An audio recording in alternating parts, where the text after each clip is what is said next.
آج معاشرے میں جہاں پر انسان کی نظروں کی حفاظت کا معاملہ ہے، تو جہاں تک انسان اپنی نظروں کی غیر محرمات سے حفاظت نہیں کرتا ہے، وہیں پر بہت سے اور بھی مسائل ہیں جن کا ہمارے لیے جاننا بہت ضروری ہے۔ اللہ ہمیں توفیق دے۔ یہ مسئلہ بھی بڑا ہی خطرناک ہے، بہت سے لوگ اس سے بچنے سے بے فکر ہیں، حالانکہ شیطان کو جہاں سے ممکن ہو انسان پر حملہ آور ہونے کی کوشش کرتا ہے، اور جہاں تک اس کا بس چلے انسان کو فتنوں میں مبتلا کرتا ہے، کیونکہ شروع میں جو ہے شیطان انسان کے سامنے زنا کی خوبیاں نہیں جتلاتا بلکہ نظر کو اچھا جتلاتا ہے۔ عالم اور عابد یہ دونوں شخص اپنی نظروں کو اجنبی عورتوں کی دیکھنے سے تو حفاظت کر لیتے ہیں، کیونکہ ان دونوں کو ان کی صحبت عام طور پر حاصل نہیں ہوتی، جبکہ لڑکوں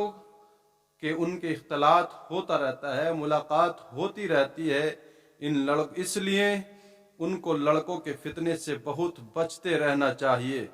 حالانکہ ایسے افراد بہت کم ہیں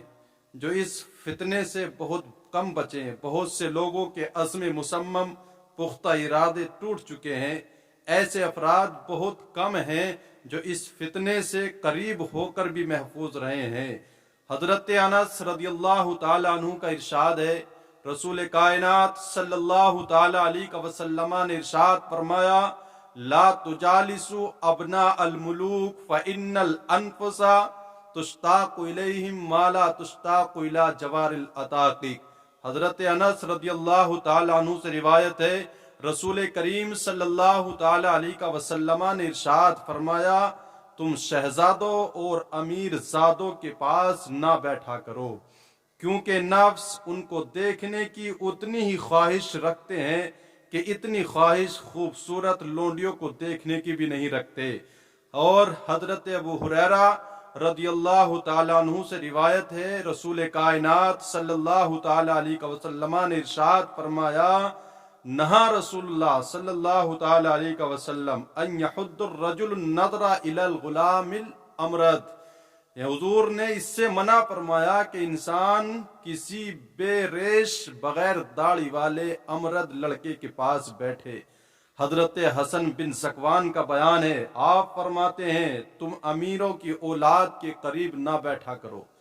اس لیے کہ وہ عورتوں سے کہیں زیادہ حسین و خوبصورت ہوتے ہیں۔ تو انسان عام طور پر عورت کی صحبت اس کو حاصل نہیں ہوتی، اجنبی عورت کی، تو اس سے تو اپنے آپ کو محفوظ کر لیتا ہے،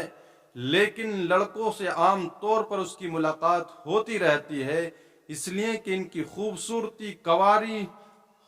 لڑکیوں سے بھی زیادہ خطرناک ہوتی ہے، کیونکہ ان کے پاس بیٹھنے کو معیوب نہیں سمجھا جاتا، لوگ عیب نہیں سمجھتے، تو اس لیے انسان عام طور پر اس سے بچنے کی کوشش بھی نہیں کرتا ہے۔ لیکن یہ آج سے 1000 سال پہلے کے زمانے کی بات ہے، اور آج تو معاشرے کا عالم یہ ہے کہ دونوں ہی طرح کے فتنے جنم لے چکے ہیں۔ اس لیے ہمیں کوشش یہ کرنی ہے کہ جہاں تک ہو سکے اپنی نظر کی حفاظت کرنی ہے۔ امرد بغیر داڑھی والے